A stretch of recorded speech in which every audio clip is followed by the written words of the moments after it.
সানি অপারেশনের পরে কোন লেন্সটি ভালো, এই প্রশ্নটা আমরা প্রায় শুনে থাকি আমাদের রোগীদের কাছ থেকে।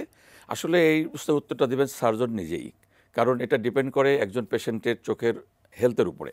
যদি চোখের হেলথ ভালো থাকে, চোখের ভেতরে কোনো অসুস্থতা না থাকে, গ্লোকোমা, হেমোরেজ, ডিজেশন না থাকে, তাহলে এই ব্যক্তি যে কোনো ধরনের লেন্স দিতে পারবেন।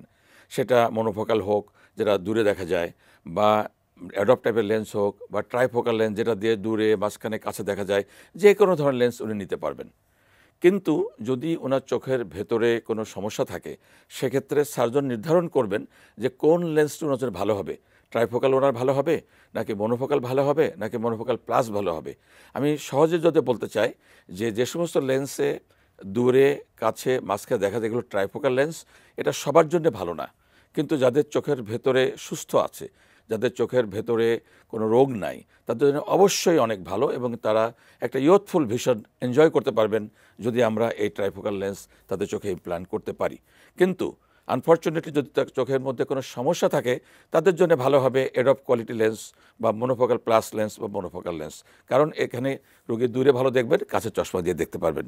অনেক ধন্যবাদ।